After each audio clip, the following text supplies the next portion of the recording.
On Monday of this week, Donald Trump signed a new executive order demanding that the United States Attorney General Pam Bondi and U.S. Secretary of Defense Pete Hegseth work together to find out how we can legally use United States troops on United States soil to arrest United States citizens. This is the big one. This is the moment where we officially become a police state living under a fascist dictator. And you know what's shocking to me? This was signed halfway through the day on Monday. Halfway through the day on Monday.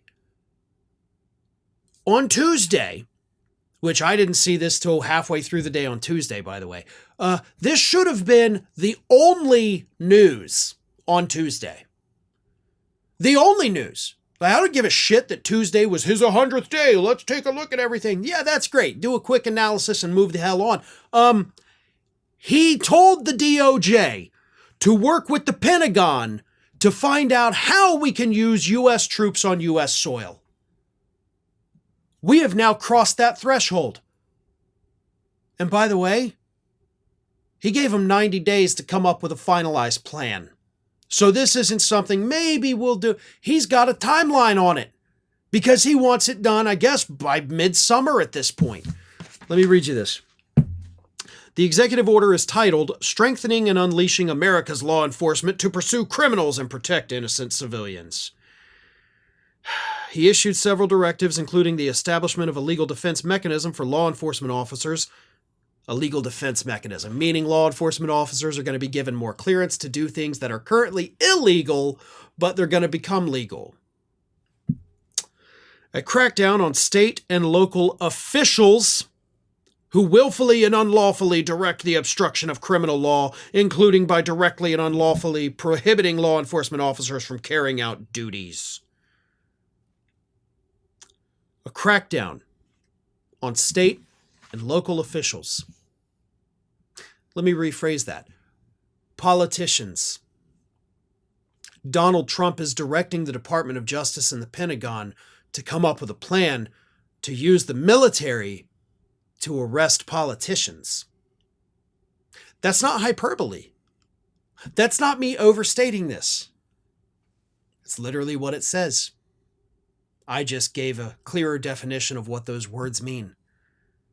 Donald Trump is going to use the military to arrest politicians that he doesn't like. Now, you can probably derive from this that he's most likely only talking about the issue of immigration, right? Well, let's never forget we're constantly on that slippery slope. So even if he is specifically referring to immigration, which is not mentioned, so, that's a pretty big leap to assume that's all he's talking about, it'll go further from there. Not to mention, he's talking about impeding criminal law. Well, guess what?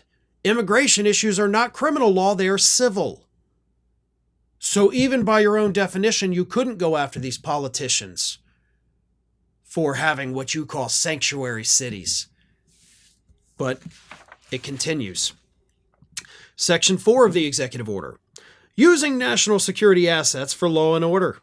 Within 90 days of the date of this order, the Attorney General and the Secretary of Defense, in consultation with the Secretary of Homeland Security, Kristi Noem, and the heads of agencies as appropriate, shall increase the provision of excess military and national security assets in local jurisdictions to assist state and local law enforcement.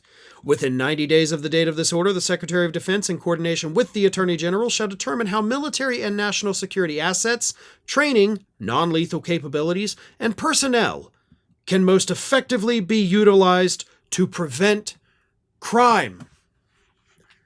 So again, don't assume that this is just talking about undocumented people. They don't even mention the word immigration. They just say crime. They're going to crack down on protesters. They're going to crack down on dissent. They could crack down on the media with the United States military. Let me tell you something. If you're an active duty service member, you're about to have to make the hardest choice of your life. Do you allow yourself to be deployed on U.S. soil?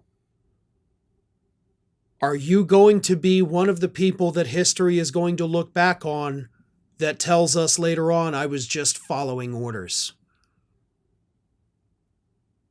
Y'all will have to make those choices. Possibly in 90 days. It's right there in black and white. You will be deployed on U.S. soil and you will be asked to arrest, or worse, U.S. citizens. You guys have some pretty tough choices to make, and you only have 88 days left to do it.